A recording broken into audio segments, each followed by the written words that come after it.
बच्चों, welcome to my YouTube channel. आज जो हम काफी समय के बाद प्लस टू का जो टॉपिक स्टार्ट कर रहे हैं, क्योंकि हमारा रिवीजन चला था chapter number 6 issue of share. इसके बारे में हमने किया था, थ्योरेटिकल पोर्शन को हमने काफी हद तक कर लिया। अगर थोड़ा थोड़ा रिवाइज करें, जिसमें हम इशू ऑफ शेयर के मेथड कर रहे थे, offer for sale, offer for existing share holder और पब्लिक सब्सक्रिप्शन ऑफ शेयर, जिसमें सबसे इंपॉर्टेंट था। तो किस प्रकार से जो है पब्लिक सब्सक्रिप्शन ऑफ शेयर करते हैं, उसके बारे में मैंने आपको बताया था थोड़ा सी, क्योंकि आप सभी जानते हैं कि पब्लिक सब्सक्रिप्शन ऑफ शेयर, जनता के लिए अंशों का आवंटन करना जो है विश्व की सबसे प्रचलित विधि है। और ये विधि जो है विश्व के लगभग सभी देशों के द्वारा अपनाई जाती है। इस विधि के अंतर्गत जब आप शेयरों को निर्मित करते हैं तो सबसे पहले आप प्रोस्पेक्टस इशू करते हैं। प्रोस्पेक्टस कंपनी का आईना होता है, जो कंपनी की ईच एंड एवरी गतिविधि के बारे में कंपनी को जो शेयर होल्डर है उनको अवगत करवाता है। इसमें कंपनी के नाम पते से लेकर कंपनी के समापन तक की सारी बातों को शामिल किया जाता है। अर्थात दूसरे शब्दों में आप बोल सकते हैं कि कंपनी क्या है, उसके बारे में जो भी रूपरेखा आपके सामने प्रस्तुत की जाती है वो प्रोस्पेक्टस के माध्यम से की जाती है। हम क्या करते हैं, प्रोस्पेक्टस, जनता जो है प्रोस्पेक्टस पढ़ती है। पढ़ने के बाद अंत में इसका एक एप्लीकेशन फॉर्म होता है। उस एप्लीकेशन फॉर्म के माध्यम से शेयरों को अप्लाई किया जाता है। जब शेयर अप्लाई किए जाते हैं तो आप सभी जानते हैं कि उस एप्लीकेशन फॉर्म को आप भरते हैं। कंपनी के द्वारा उस प्रोस्पेक्टस के अंदर एक शेड्यूल्ड बैंक दिया होता है और उस शेड्यूल्ड बैंक में उस बैंक का नाम लिखा होता है कि किस खाते में आपने पैसे को जमा कराना है। ऐसा क्यों किया जाता है? ऐसा करने का जो मेन मोटिव होता है कि जब तक कंपनी को certificate of commencement of business प्राप्त ना हो, certificate of commencement of business के साथ साथ सर्टिफिकेट ऑफ इनकॉर्पोरेशन जो है प्राप्त ना हो, तब तक कोई भी कंपनी जो जनता के द्वारा दिया गया पैसा है उसका यूटिलाइजेशन नहीं कर सकती है। जब तक अर्थात certificate of commencement of business ना मिलने से पहले कंपनी क्या करती है, जितनी भी जनता है, जितनी भी जनता का पैसा है उस बैंक अकाउंट में जमा होता है, जिसके लिए आप एंट्री करते हैं bank account debit to share application account being share application money receive. अर्थात उस कंडीशन के अंदर सबसे पहली जो एंट्री की जाती है, जब भी कभी आप शेयर का क्वेश्चन करेंगे तो सबसे पहले आप सभी ध्यान रखें कि हमारा बैंक बड़ा और किसी कारण बना शेयर एप्लीकेशन के कारण। शेयर एप्लीकेशन जो personal account, bank is real account, debit word comes in, personal account है क्रेडिट द गिवर, देने वाले को क्रेडिट किया जाएगा। इस प्रकार से लेखा पुस्तकों में इसकी एंट्री की जाएगी। और क्वेश्चन है हियर कि मैंने जैसे आपको बताया कि हमारी एक प्रोसेस है कि सबसे पहले आपको एप्लीकेशन का पैसा मिलना चाहिए। यदि एप्लीकेशन का पैसा आपको मिल जाता है और वो आपके बैंक में जमा कर दिया जाता है और मिनिमम सब्सक्रिप्शन की कंडीशन को आप पूरा कर देती है, जो मिनिमम सब्सक्रिप्शन जो है कंपनी को चाहिए, यदि वह फुलफिल हो जाती है तो कंपनी शेयरों का आवंटन करती है। जब कंपनी शेयरों का आवंटन करती है तो आवंटन के टाइम में जो आपका एप्लीकेशन का पैसा है उसे शेयर कैपिटल अकाउंट में ट्रांसफर कर दिया जाता है, जिसके लिए आप एंट्री करते हैं share application account debit to share capital account. उसके बाद ये दूसरी एंट्री होती है। ये हमेशा इस बात का ध्यान रखिए कि जो दूसरा स्टेप वो हमारा होता है कि एप्लीकेशन मनी रिसीव होने के बाद आप शेयर एप्लीकेशन मनी को शेयर कैपिटल में ट्रांसफर करते हैं। आप ट्रांसफर उतनी करते हैं जितना कि आपने शेयरों को जनता को आवंटित करना हो।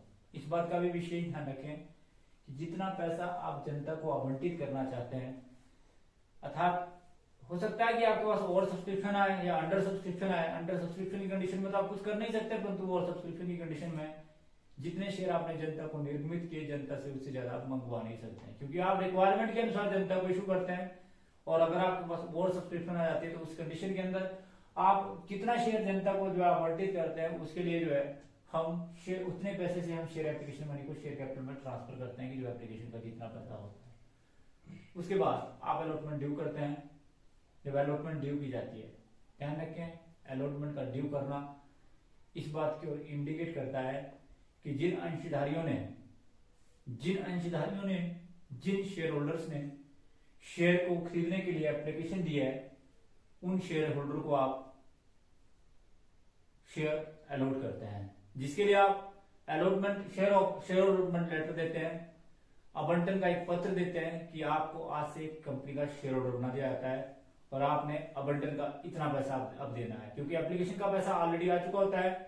अब दूसरी बात होती है कि आवंटन का पैसा जब आता है तो आवंटन के टाइम में पहले पैसा ड्यू किया जाता है, उन्हें बताया जाता है कि अब आप शेयर होल्डर बन चुके हैं, इसलिए उनके लिए ड्यू किया जाता है। जब आप ड्यू करते हैं तो आप एंट्री करते हैं share allotment account debit to share capital, फिर अलॉटमेंट का पैसा आता है।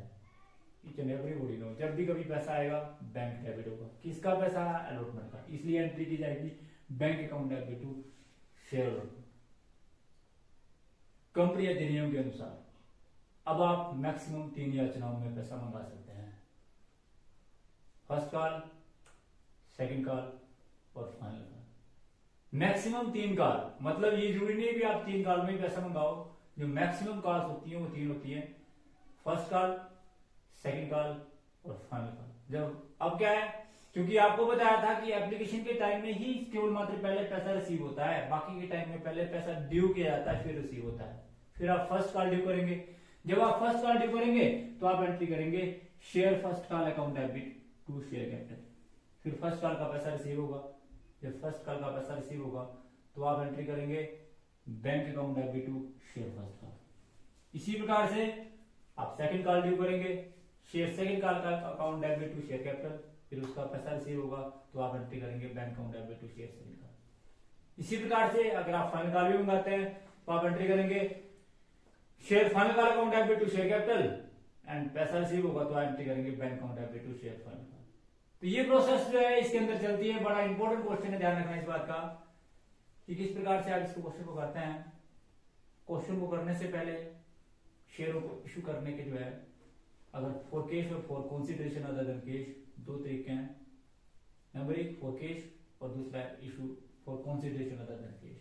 जब शेयरों का निर्माण नकदी के लिए के बदले में किया जाता है उसको बोलते हैं issue of share for cash. इसको करने के 2 तरीके हैं, issue at par and issue at premium. जब शेयरों को पार पर निर्मित किया जाता है, पार पर निर्मित करने का मतलब होता है, issue of share at par का मतलब होता है कि जब आप 100 रुपए की चीज को 100 रुपए में निर्मित करते हैं, that is issue at par. That means की when share are issued at their face value, that is called share are issue at their face value. That means share are issue at par. तो इस बात का ध्यान रखें कि जब शेयरों को, जब 100 रुपए की चीज को 100 रुपए में निर्मित किया जाता है उसको बोलते हैं issue of share at par. इस बात का ध्यान रखें कि जब शेयरों को उनके अंकित मूल्य पर निर्मित किया जाता है, फेस वैल्यू, अंकित मूल्य मीन्स फेस वैल्यू पर निर्मित किया जाता है, तो उसको बोलते हैं issue of share at par. और एट पार के लिए आप सभी जानते हैं, जो एंट्री अभी आपको बताई वही सारी एंट्री करेंगे कि सबसे पहले आपको पैसा रिसीव होगा, क्योंकि आप सभी जानते हैं कि जनरल एंट्री इसमें सबसे मेन होती है। और जनरल एंट्री करते समय सबसे पहले जिसकी आप जनरल एंट्री करें उसका नाम लिखेंगे, आप लिखेंगे जनरल एंट्री, पहला कॉलम डेट का, फिर पर्टिकुलर्स का, फिर डेबिट अमाउंट इन रुपीज, फिर credit amount in rupees. Amount in rupees में ये डेबिट का अमाउंट होगा और ये क्रेडिट अमाउंट का रुपीज होगा। उसके बाद आप लाइन ऑफ डिमार्केशन लगाएंगे, पहला कॉलम डेट का, डेट को लिखने का तरीका, यदि डेट दियो, ध्यान रखिए इस बात का, यदि डेट दियो तो आप लिखेंगे सबसे पहले ईयर, फिर मंथ, फिर डेट। अदरवाइज डेट की कॉलम में कुछ नहीं लिखा जाएगा। क्वेश्चन के अनुसार अगर डेट दियो तो आप डेट लिखेंगे, परंतु कॉलम जरूर बनाया जाएगा डेट का, फिर पर्टिकुलर्स का, फिर डेबिट अमाउंट इन रुपीज और क्रेडिट अमाउंट इन रुपीज।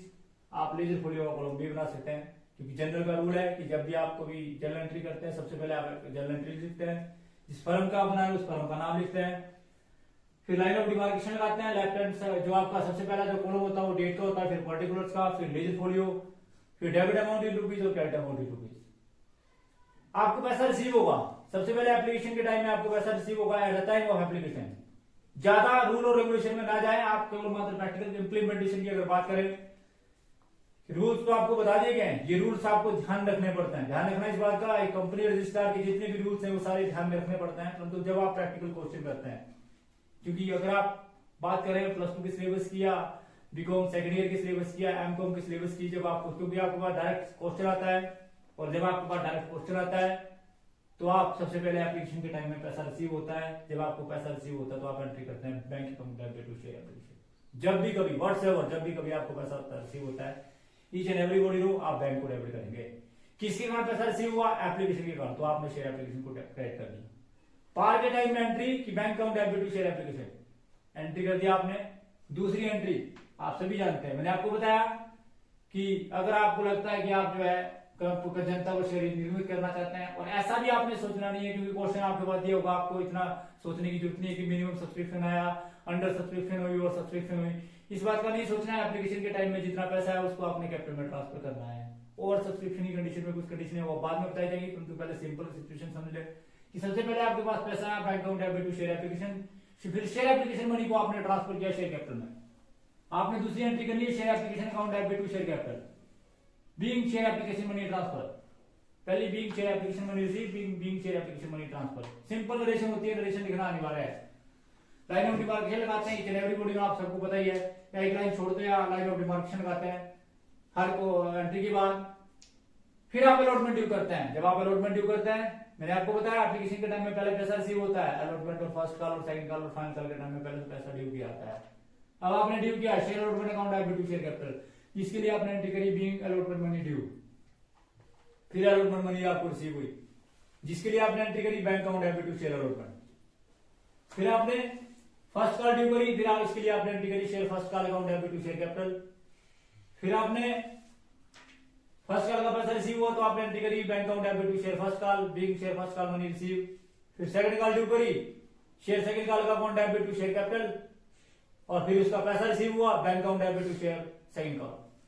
इसी प्रकार से फिर आपने फाइनल कॉल ड्यू करी, जिसके लिए आपने एंट्री करी share final call account debit to share capital और bank account debit to share final call. ध्यान रखें, थ्योरेटिकल पोर्शन को बड़े ध्यान से समझ लें यदि थ्योरेटिकल पोर्शन आपको आता है, क्योंकि इस पर अगर आप ज्यादा फोकस करेंगे।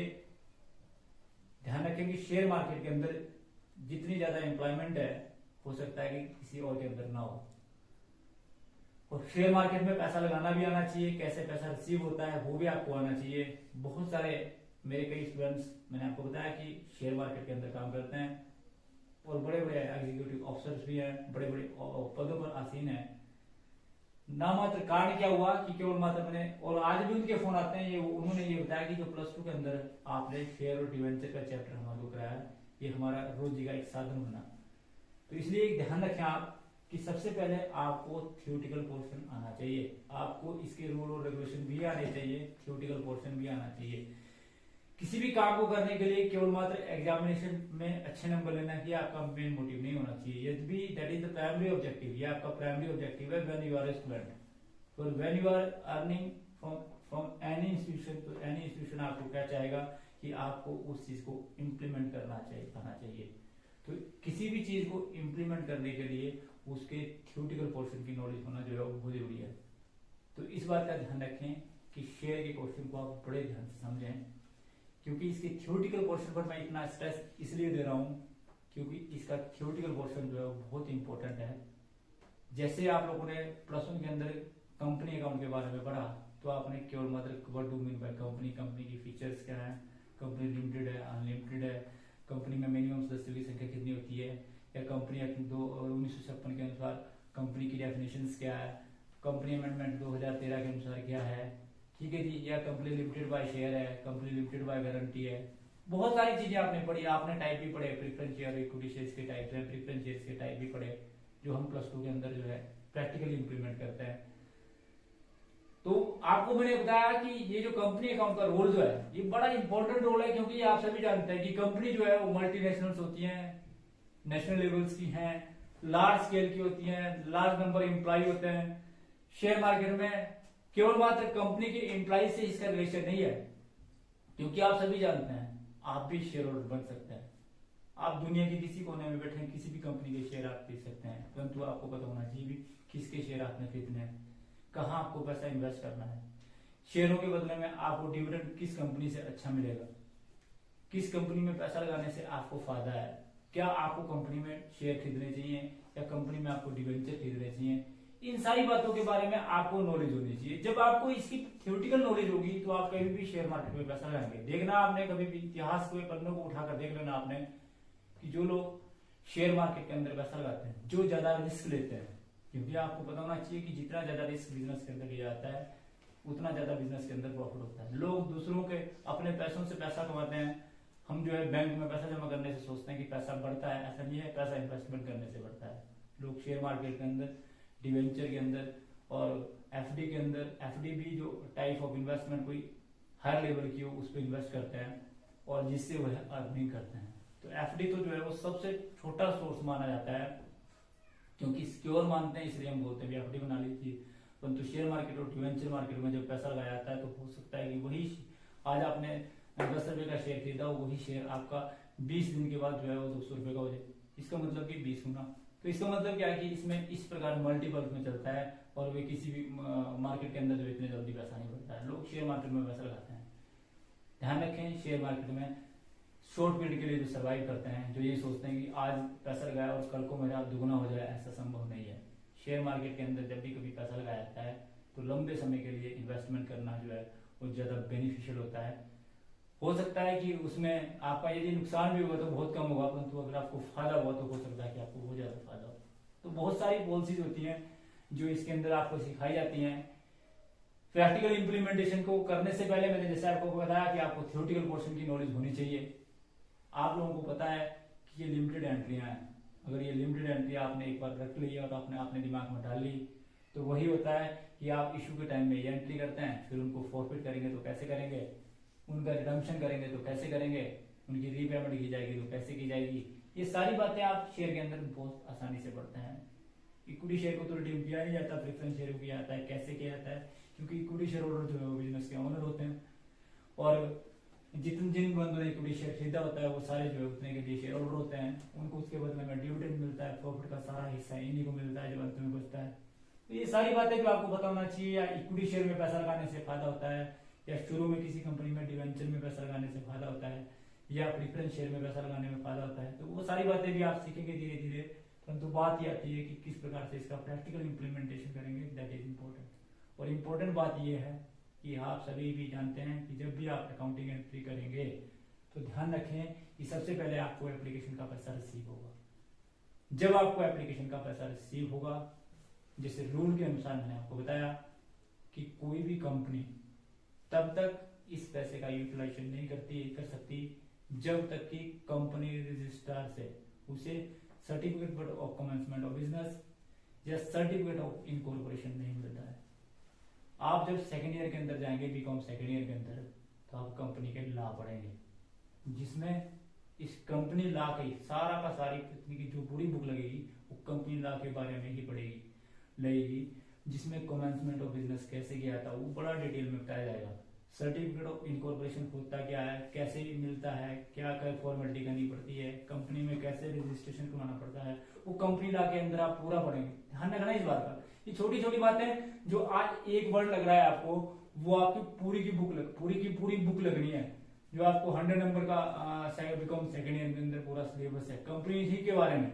मैंने आपको बताया कि कंपनी का चैप्टर इतना इंपॉर्टेंट चैप्टर है कि कभी थ्योरेटिकल पोर्शन, कभी प्रैक्टिकल पोर्शन और कभी थ्योरेटिकल पोर्शन और कभी प्रैक्टिकल पोर्शन। कोई भी क्लास ऐसी नहीं होगी जिसके अंदर ये छूटेगा। उसके साथ साथ कैसे कंपनी के साथ इनकम टैक्स का रिलेशन है या अन्य टैक्सेस का रिलेशन है, जीएसटी जो आज इंपॉर्टेंट रोल प्ले करता है उसका क्या रिलेशन है, ये सारी बातें जो आपको कंपनी के साथ जोड़नी पड़ती हैं, इसमें कंपनी लॉ के बारे में आपको पूरा पढ़ना पड़ता है। तो मैंने जैसे आपको बताया कि सबसे पहला स्टेप आपको ये बताया कि जब भी आप जनता को शेयर इशू करते हैं तो जनता को शेयर इशू करने के दो तरीके हैं, issue of share for cash, issue of share at premium. मतलब issue of share for cash में दो तरीके हैं, एट पार और एट प्रीमियम। और जनता को शेयर को इशू करने के दो तरीके हैं, issue of share for cash और issue of share for cash consideration other than cash. तो जिसमें issue of share for cash के लिए दो तरीके हैं, एट पार और एट प्रीमियम। तो जब आप एट पार और एट प्रीमियम करते हैं, मैंने आपको बताया कि पार का मतलब होता है कि जब when share are issued at their face value, कि जब 100 रुपए की चीज को 100 रुपए में निर्मित किया जाता है, इसको बोलते हैं issue of share at par. ठीक है जी। तो शेयरों को जब एड पार करते हैं तो मैंने आपको बताया कि सबसे पहले आपको एप्लीकेशन का पैसा रिसीव होता है। जब भी कभी आपको एप्लीकेशन का पैसा रिसीव होगा, आप एंट्री करेंगे bank account debit to share application. दूसरी एंट्री की जाएगी share application account debit to share capital. तो दूसरी एंट्री जो होगी हमेशा ही एप्लीकेशन के बाद, एप्लीकेशन से आप सेटिस्फाई हैं, आप एप्लीकेशन से सेटिस्फाई हैं, आप जनता से सेटिस्फाई हैं, जनता ने आपको एप्लीकेशन का पैसा दिया, आपके बैंक में जमा करा दिया, बैंक में जमा करने के बाद कानूनी फॉर्मेलिटी पूरी होगी। आपको लगता है कि ठीक है कि जितना पैसा बैंक में जमा आपने जनता को, आपको मिनिमम सब्सक्रिप्शन की आवश्यकता थी, वो मिनिमम सब्सक्रिप्शन की आवश्यकता आपकी पूरी हुई, फिर आपने शेयर एप्लीकेशन मनी को ट्रांसफर किया शेयर कैपिटल में। कब करना है? यदि आपको लगता है कि हाँ जनता की जो है ये रिक्वायरमेंट पूरी हुई। अदरवाइज आप लोगों को पहले थ्योरेटिकल पोर्शन के अंदर बताया था कि आप 120 दिन तक इंतजार करेंगे, मिनिमम सब्सक्रिप्शन का पैसा आया तो ठीक है, अदरवाइज अगले 8 दिनों के अंदर अंदर आपको सारा का सारा पैसा वापस करना पड़ता है। यदि आप ऐसा नहीं करते हैं तो कंपनी ला ये बोलता है कि आपको 15% ब्याज के साथ सभी शेयर होल्डर का पैसा जो है देना पड़ेगा। अगर कानूनी औपचारिकताएं पूरी हुई तो आपको ऐसा कुछ भी करने की आवश्यकता नहीं है। जनता ये बोलती है कि ठीक है, आपने क्या करना, फिर अलॉटमेंट करनी है। अलॉटमेंट के टाइम में सबसे पहले आपने शेयर एप्लीकेशन मनी को शेयर कैपिटल में ट्रांसफर करना है, फिर शेयर अलॉटमेंट को ड्यू करना है। अलॉटमेंट ड्यू करने के लिए आप लेटर ऑफ अलॉट भी देंगे उनको कि भी हाँ हमने आपको शेयर होल्डर बना दिया, जिसके लिए आप अलॉटमेंट ड्यू करेंगे, एंट्री करेंगे share allotment account debit to share capital, जिसके लिए एंट्री की जाएगी share allotment account debit to share capital being share allotment money due. ठीक है जी, फिर अलॉटमेंट का पैसा रिसीव होगा। जब अलॉटमेंट का पैसा रिसीव होगा तो आप एंट्री करते हैं bank account debit to share allotment account being share allotment money receive. फिर आप फर्स्ट मैक्सिमम कितनी कॉल मंगा सकते हैं, 3, फर्स्ट सेकंड और फाइनल। ये जरूरी नहीं भी आप तीनों कॉल मंगाए, आप हो सकता है कि एक ही कॉल मंगाना तो आप फर्स्ट एंड फाइनल कॉल बोल सकते हैं। ठीक है जी, इकट्ठी। अगर आप सेकंड का 2 ही कॉल मंगाना चाहते तो आप फर्स्ट कॉल मंगाई, फिर उसके बाद सेकंड एंड फाइनल कॉल मंगा ली। और अगर आप 3 कॉल्स में मंगा सकते हैं कि मैक्सिमम कॉल्स जो है वो 3 है, first second and final call. फिर आप फाइनल कॉल ड्यू करेंगे share final call account debit to share capital, फिर उसका पैसा रिसीव होगा bank account debit to share final का। ठीक है जी, तो इस प्रकार से ये था जी आपका इसका थ्योरेटिकल पोर्शन, किस प्रकार से जो है इसको आपने करना था।